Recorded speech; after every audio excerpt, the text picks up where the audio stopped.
माजिद साहब, पहिरें तव्हां कीअं था ॾिसो त हिकिड़े मज़हबी गिरोह जी एतिरी हिमत जो सुप्रीम कोर्ट जे चीफ जस्टिस खे ईअं हिकिड़े सरेआम हिकिड़े क्राउड में अची जेको कुझु हुननि जे लाइ ॻाल्हाइनि था, धमकी ॾियनि था, एतिरी हिमत हिननि में कीअं थी अचे त वाक़ई उहे पियो इब्राहिम साहिब जी ॻाल्हि वांगुरु शक शुबा वधनि था त ज़ाहिर आहे वछ किले ते कुॾंदी आहे, कंहिंजो किलो आहे जंहिंजे बुनियाद ते हीअ स्टेटमेंट ॾियनि था। ऐं जेका प्रेस कॉन्फ्रेंस थी आहे या FIR दाख़िल थी आहे, सम्झो था इहो इनफ आहे, हिननि जे ख़िलाफ़ का कार्रवाई थींदी अव्हांजे ख़्याल में?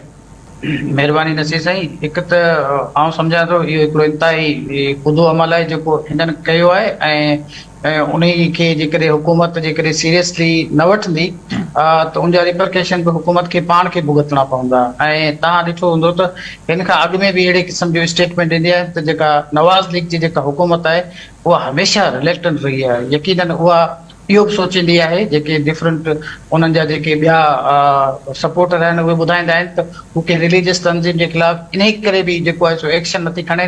हू सम्झे थी त असांजो वोट बैंक जेको आहे उन ते असरु पवंदो।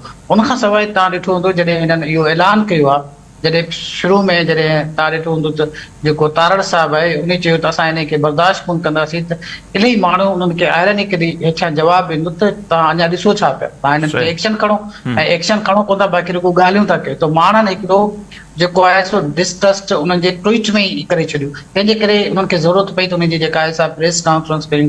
हाणे जेका चीफ जस्टिस साहिब जी जेका पोज़ीशन आहे उहा हींअर हुकूमत जे लाइ ऑक्सीजन वारी पोज़ीशन आहे, तंहिंजे करे हू मजबूर बि आहिनि ऐं उन्हनि खे एक्शन खणणो बि पवंदो। ऐं जेके नथा खणनि त यकीनन उहा हिकिड़ी वरी जेका एम्बेसमेंट वारी सूरत हाल हूंदी हुकूमत जे लाइ। पर मूंखे लॻे थो त इन जेके ही असां वटि जेके बि मज़हबी तंज़ीमूं आहिनि उन्हनि खे जेका ऑक्सीजन मिले थी, उन्हनि खे जेका ताक़त मिले थी, इन जो अञा फ़ैसिलो कोन थियो आहे त असां हिननि खे ख़तमु कंदासीं।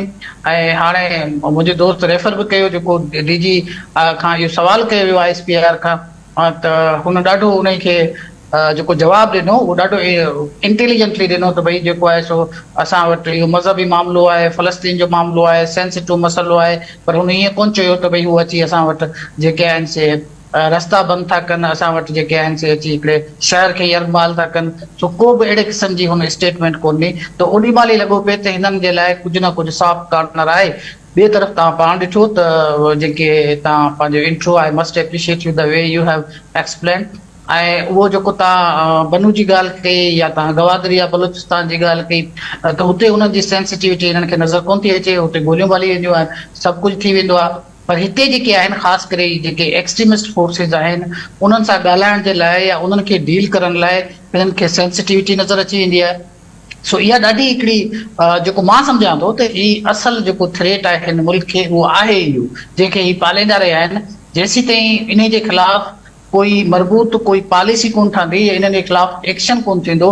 ऐं सभिनी खे ख़बर आहे त इहा TLP कीअं जुड़ी आहे। हाणे TLP जो जेको लीडरशिप आहे, जेका असल लीडरशिप हुई उहा दुनिया में हली वई आहे। हाणे ही सईद साहिबु आहे, इहो को एॾो वॾो लीडर विजनरी त आहे कोन, हुनजी तकरीर मां बि लॻंदो आहे त हुन वीचारे खे विहारे वियो आहे, पर हुनखे एॾो पेजारो एॾो प्रोटोकॉल ऐं हीउ सभु कुझु मिलंदो आहे त ख़बर पए थी हिननि माण्हुनि खे जेको आहे सो सपोर्ट कयो वियो आहे। पर इहा जेका सपोर्ट आहे आउं सम्झां थो इहा सपोर्ट ही माण्हू जेका इस्तेमालु कंदा आहिनि कंहिं पॉलिटिकल पार्टी खे कमज़ोर करण लाइ, डिसमेंटल करण लाइ।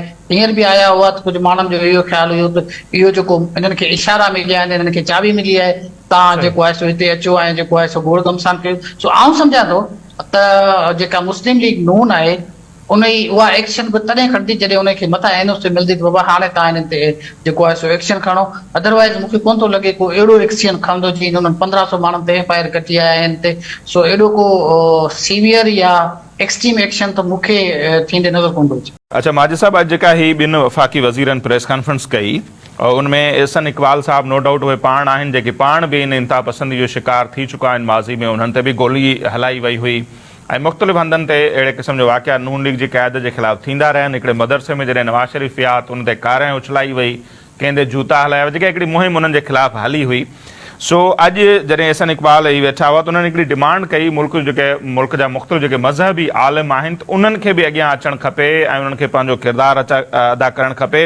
ऐं मूंखे लॻे थो त मुख़्तलिफ़ मज़हबी जेके आलिम आहिनि उहे अॻियां ईंदा ऐं माण्हुनि खे जेको आहे सो सम्झाईंदा त ही मज़हब जे नाले ते कंहिंजे बि ख़िलाफ़ु अहिड़े क़िस्म जी फ़तवा ॾियणु दुरुस्त न आहे। ऐं इहो मामिलो जेको आहे सो रोकण में ही अपील का मददगार साबित थींदी? नसीर साईं ॾिसो, ही सभु उहे माण्हू आहिनि जेके पाण कमु कंदा आहिनि, उनजा विक्टिम्स पाण आहिनि। अहिड़े क़िस्म जा कानून में जेका एहसन इक़बाल जी वालदा हुई उहा अॻियां अॻियां हूंदी हुई ऐं उन जो विक्टिम संदसि पुटु थियो। अहिड़ी तरह तव्हां ॾिसंदो त इमरान ख़ान बि जॾहिं उन खे जेकॾहिं गोली लॻी आहे, जेका PTI क्लेम थी करे, त उहा गोली बि जेका आहे सा इन मज़हब जी आड़ में लॻी त बाबा हुन का ब्लास्फेमी कई आहे या हुन जेको आहे सो आज़ान जे वक़्तु ख़िताब कयो आहे, त उहो बि जेको आहे सो मज़हबी कार्ड हो। इन खां सवाइ तव्हां ॻाल्हि कई इमरान ख़ान जी, ऐं ॿिया केतिरा ई माण्हू जेके आहिनि से इन्हनि कानून जे हथ में अॼु बि मूं किथे पढ़े पियो त 400 नौजवाननि खे इहो इन्वोक कयो वियो आहे ब्लास्फेमी। सो अहिड़े क़िस्म जा कानून जेके हिननि ठाहिया आहिनि, उन्हनि जी जेका इम्प्लीमेंटेशन ते माण्हुनि जा वॾा सवाल आहिनि। पहिरीं ॻाल्हि तव्हां ॾिसो हिननि माण्हुनि में हिमत केतिरी आहे। सुप्रीम कोर्ट जो जेको फ़ैसिलो आहे उनखे इंटरप्रेट कीअं था कनि, माण्हुनि खे कंफ्यूज़ कीअं था कनि। हालांकि जेका सुप्रीम कोर्ट जेको फ़ैसिलो ॾिनो या सुप्रीम कोर्ट जेका एडवाइस ॾिनी आहे उहा इहा बिल्कुलु कोन चयो आहे त भई जेका ख़तम नबूअत आहे उन जे फ़ैसिले जे लाइ त भई केरु जेकॾहिं अहमदी आहे त उहो पंहिंजे मज़हब खे प्रीच करे सघे थो। अहिड़े क़िस्म जी हुन ॻाल्हि ई कोन कई आहे जेका हिन मुल्क कई आहे। पर एक्चुअली ही जेके माण्हू आहिनि हर शइ पंहिंजे हथ में, उनखे ग़लति इंटरप्रेट करे माण्हुनि खे भड़काइनि था। इहो ॾाढो ख़तरनाक अमल आहे, छो त माण्हुनि खे जॾहिं तव्हां भड़काईंदो, जॾहिं तव्हां इंसाइट कंदो त ज़ाहिर आहे माण्हू त इंसाइट थींदा न, छो त मज़हब हिकिड़ी अहिड़ी शइ आहे उनखे जेकॾहिं तव्हां मज़हबी तरह इंसाइट कंदो त उहे भड़कींदा पवनि। सो ग़लति क़िस्म जी प्रोपेगेंडा करे माण्हुनि खे भड़काइण, माण्हुनि जा सिर कलम करण लाइ इहो जेको कुझु कयो वियो आहे, मूंखे कोन थो लॻे त जेको आहे सो इन्हनि खे जेको आहे सो ॾंडो ॾिनो वेंदो। ऐं जेकॾहिं ॾंडो ॾिनो वञण जी ॻाल्हि हुजे आहे त उन में ही पंहिंजी स्ट्रेटेजी ॿुधाईंदा। हिननि सिंपल जेका ॻाल्हि करे छॾी आहे, हिननि जी जेका पंहिंजी हुकूमत आहे, हिननि खे ख़तरा लॻा पिया आहिनि त जेको आहे सो असां अलाए केतिरा जेके ॾींहं रही सघूं था, छो त माण्हुनि जेको आहे सो फतवाऊं या प्रिडिक्शन करणु शुरू करे ॾिनियूं आहिनि त भई हाणे जेको आहे सो हिन जी हुकूमत 3 महीना हले या 2 महीना हले। सो हू पाण कमज़ोर पिच ते आहिनि ऐं कमज़ोर विकेट ते आहिनि। सो ख़बर कान थी पए, थी सघे थो हिननि जेको आहे सो सुप्रीम कोर्ट जो जेको जज आहे उन जे हिकिड़े उन जे ख़िलाफ़ थियो आहे। सो सुप्रीम कोर्ट जो जज जेको आहे सो मूं तव्हांखे पहिरीं ॿुधायो त हुकूमत जे लाइ हिकिड़ी ऑक्सीजन आहे। सो उन खे डिफेंड करण लाइ हीअ अॻियां वधिया आहिनि। तव्हां ख़बर आहे जॾहिं इवन ते पंहिंजो इहो जेके मिनिस्टर वेठा आहिनि इन्हनि ते अहिड़े क़िस्म जा हमला थिया त अहिड़े क़िस्म जी ॻाल्हि कोन थी।